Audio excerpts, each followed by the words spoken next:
푸른금토 예배에 오신 여러분을 환영합니다. 우리 각자의 자리에서 예배하는 자가 되어 같이 찬양하시겠습니다.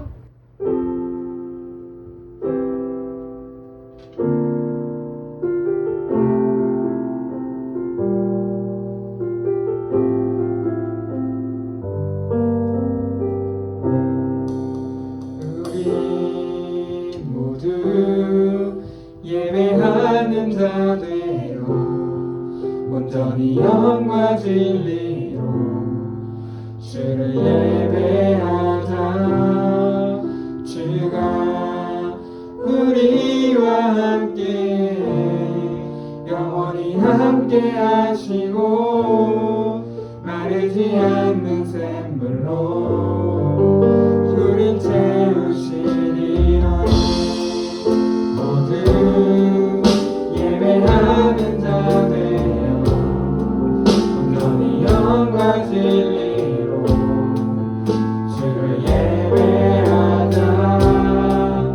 주가 우리와 함께 영원히 함께 하시고 마르지 않는 샘물로 우릴 채우시리라. 우리 목소리 높여서 함께 찬양합니다. 우리 모두 예배하는 자 되어 온전히 영과 진리로 주를 예배하자. 주가 우리와 함께 영원히 함께 하시고 마르지 않는 샘물로 우릴 채우시리요.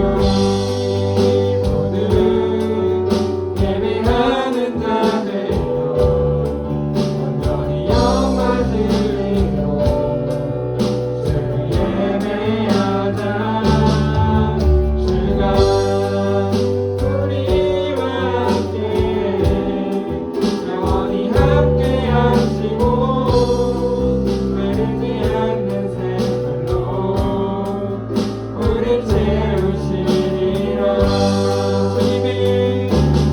주님의 그 모든 것이 내 삶을 가득 채우네.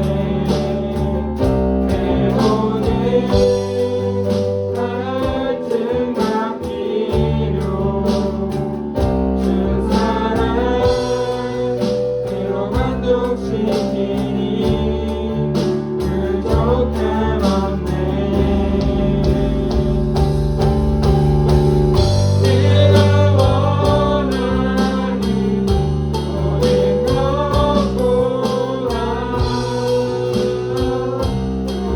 부족함 없는 나의 주님, 내가 말하고 하는 것보다 더욱더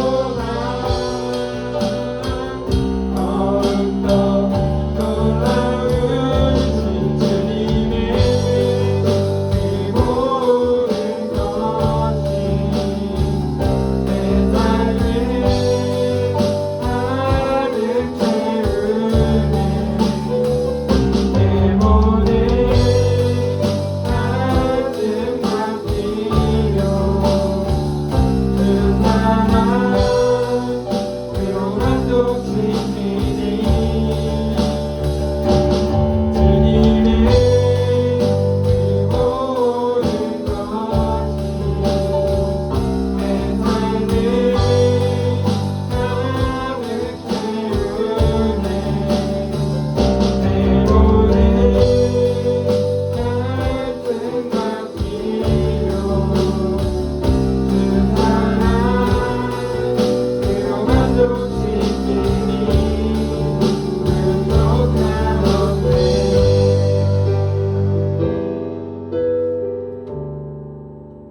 우리 이 시간에 계신 곳에서 함께 기도하겠습니다. 함께 기도하실 때 우리가 찬양으로 고백한 것과 같이 하나님, 주님, 주님의 그 모든 것이 우리의 삶을 가득 채우기 때문에 우리에게는 부족함이 없습니다.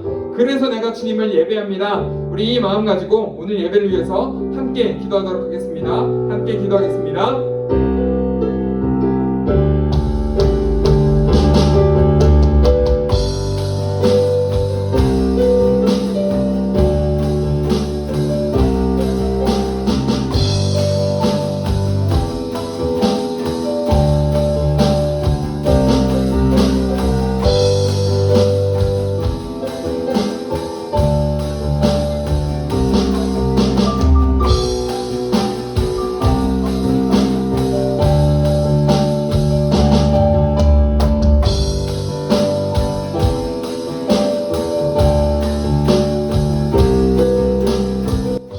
하나님 아버지, 오늘 우리에게 예배의 자리 허락해 주심에 감사드립니다.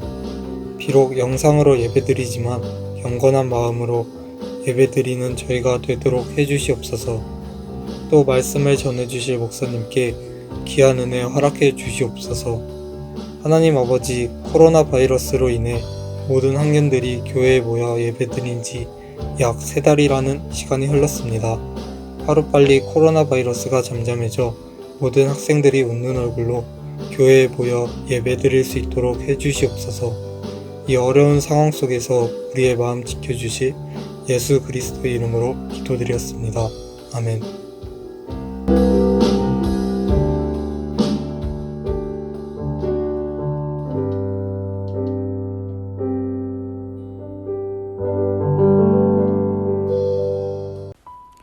함께 사도신경으로 우리의 신앙을 고백하겠습니다.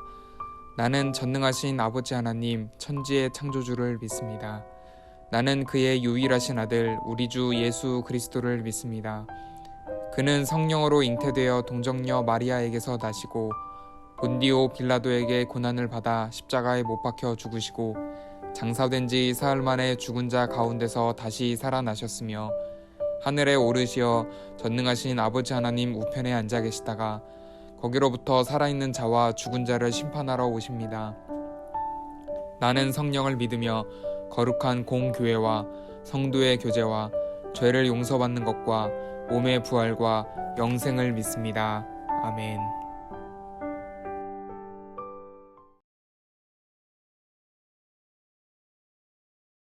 요즘에는 잘 안 하는 것 같은데 옛날에는 방학이 시작할 때 항상 하던 것이 있습니다. 바로 생활계획표 그리기입니다.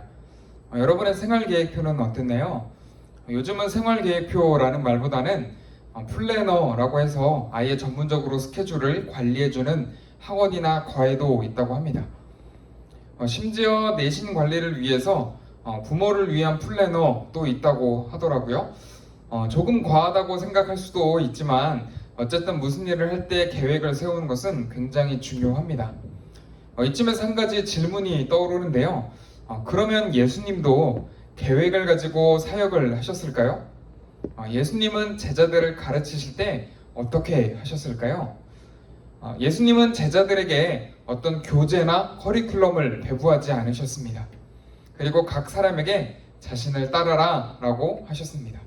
이 말은 문자 그대로 이야기를 하면 뒤를 따라 걸으라 라는 말입니다.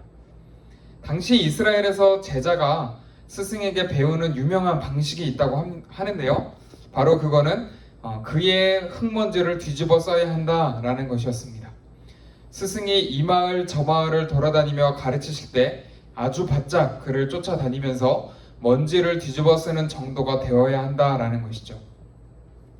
예수님도 제자들에게 어떤 계획을 가지고 가르치기보다는 제자들이 예수님과 더불어 삶의 여러 활동을 같이 했고 예수님의 반응을 관찰하며 그가 하나님의 말씀을 삶으로 살아내는 방식을 흉내내도록 했습니다.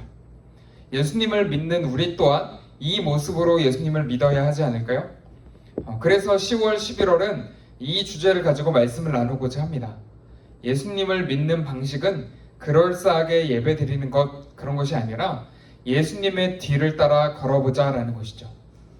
그 첫 번째 발걸음을 어떻게 시작해야 할까? 말씀을 통해서 한번 확인해 보겠습니다. 마태복음 16장 13절에서 16절의 말씀입니다.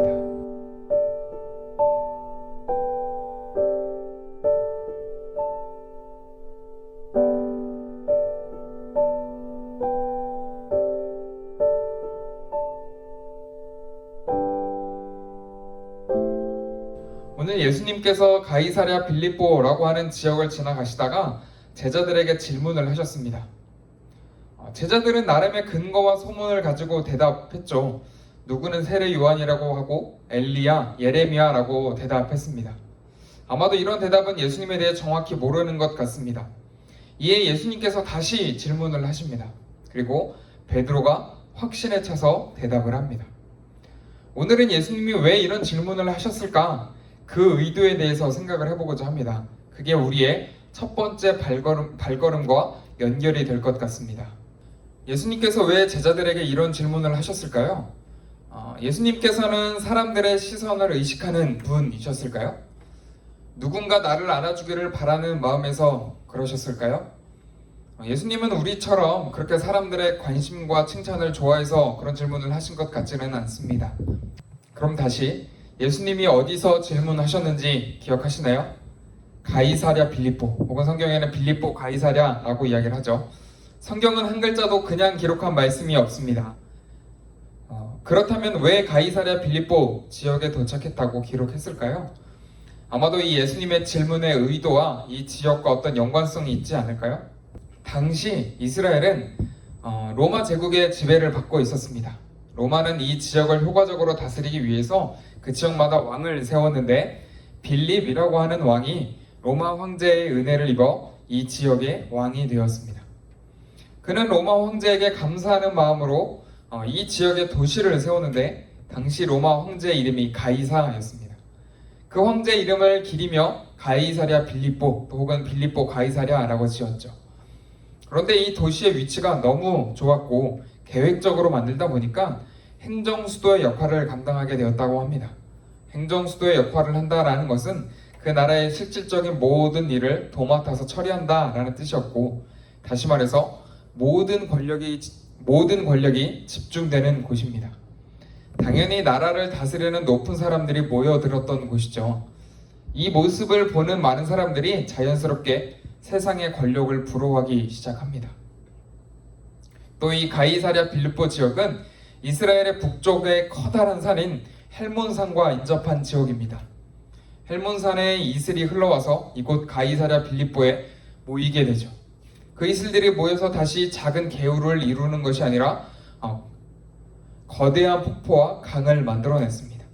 그 강이 남쪽으로 흐르고 흘러서 갈릴리 호수를 만들고 또 이스라엘의 생명과 같은 요단강을 만들게 됩니다. 사막이 많고 더운 나라인 이스라엘에서 물은 생명과도 같은 귀중한 자원입니다. 그런데 물의 근원이 있다는 것은 농경사회에서 엄청난 이익을 가져옵니다. 많은 농산물이 생기고 또 이를 통해 많은 무역이 발생하죠. 자연히 그 지역의 사람들은 농사와 무역을 통해서 많은 돈을 손에 쥐게 됩니다. 옛날이나 지금이나 돈이 많으면 최고라고 생각하는 것이죠. 사람들은 그 모습을 보며 누구나 부러워합니다. 또 이 가이사랴 빌립보 지역에는 그 지역에 유명한 신전이 있었습니다. 판신전이라고 하는 곳인데요. 그 지역의 사람들은 다 이 신전으로 찾아와서 우상을 숭배하는 곳이었습니다. 앞서서 물이 풍부했다라고 이야기를 했는데 그 풍부한 물을 이 신전 안에도 흐르도록 합니다. 그리고 염소와 양을 잡아와서 이 물에 던집니다. 그리고 이 양이 떠오르면 풍년, 또 죽어서 그냥 흘러내려가게 되면 흉년, 그렇게 1년 농사의 흥망성쇠를 이 염소와 양에게 맡겼던 것이죠. 그런데 아무도 그것에 대해 우상 숭배라고 여기는 사람이 없었습니다. 그리고 오히려 모두 그 우상을 찾아서, 이 신전을 찾아서 자신의 미래를 점쳤습니다. 자, 이제 예수님의 의도를 아시겠나요? 눈을 들면 세상의 권력이 보입니다. 또 눈을 들면 물질 만능주의가 보입니다. 또 눈을 들면 세상의 종교가 보입니다. 그 한가운데서 예수님께서 제자들에게 물어보십니다. 너희는 나를 누구라 하느냐? 여러분, 이 가이사랴 빌립보 지역이 특수하기 때문일까요? 우리가 사는 지금도 똑같겠죠. TV만 틀어도, 또 핸드폰만 켜도, 또 우리 주위를 조금만 둘러보면 온통 무엇이 보일까요? 세상의 권력 혹은 물질 만능주의, 세상의 우상 숭배하는 모습들. 여러분은 그 속에서 그런 영향들을 받고 있지 않습니까? 예수님의 뒤를 따라 걷기 위해서 우리가 첫 번째로 생각해야 하는 것은 내가 따라가는 이 이 분이 누구인가 라고 하는 것을 정확히 아는 것입니다. 나를 부자로 만들어줄 수 있는 분, 나에게 행운을 가져다 주는 분, 그런 정도로 예수님을 믿고 있지 않나요? 예수님은 아마도 이런 의도를 가지고 제자들에게 질문을 하신 게 아닐까요? 모두가 그 지역의 배경에 압도되어서 예수님을 놓치고 있을 때 배경이 아닌 예수님을 바로 볼 수 있는 것, 우리가 예수님을 따르기 위해서 가져야 하는 첫 번째 모습인 것 같습니다. 우리의 시선이 성적이나 외모나 친구나 게임에만 머물러 있는 것이 아니라 예수님을 바로 보며 예수님을 따라가는 여러분 되시길 주님의 이름으로 축복합니다. 이 시간에 우리 함께 기도하겠습니다. 함께 기도하실 때 예수님이 아닌 다른 것을 바라보며 예수님을 믿는 사람이 아니라 예수님이 어떤 분인지를 정확히 바라보며 예수님을 따라 걷는 제가 되게 도와주세요. 우리 그렇게 함께 기도하도록 하겠습니다.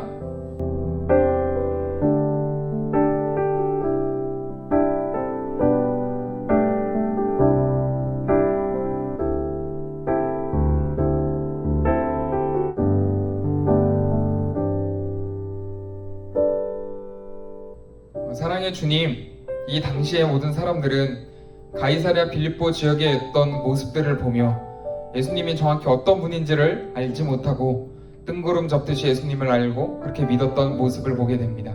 하나님, 오늘 나도 예수님을 어떻게 믿고 있는지 점검해 봅니다. 그 사람들과 같이 내가 해야 되는 것들, 나에게 더 중요한 것들을 통해서 예수님을 보고 있습니까? 아니면 진짜 예수님의 의미를 바로 깨닫고 있습니까? 하나님, 2달 동안 우리가 이 주제를 가지고 예수님을 묵상하기를 원합니다. 예수님을 따라가기 전에, 예수님의 발자취를 기억하기 전에 예수님이 어떠한 분인지를 정확하게 알고 따라가는 참된 그리스도인으로 살아갈 수 있도록 예수님 함께하여 주시옵소서. 오늘도 우리와 함께 하시는 주님께 감사드리며 교신 예수 그리스도의 이름으로 간절히 기도드립니다. 아멘. 제가 축도로 예배를 마치도록 하겠습니다. 이제는 우리 주 예수 그리스도의 은혜와 하나님의 사랑과 성령의 교통하심이 예수님이 어떠한 분인지를 바로 깨닫고 주님을 따르기로 결심하는 모든 푸른 컴퓨터 친구들, 그리고 선생님 머리 위에 이제로부터 영원히 함께 없시기를 간절히 축원하옵나이다. 아멘.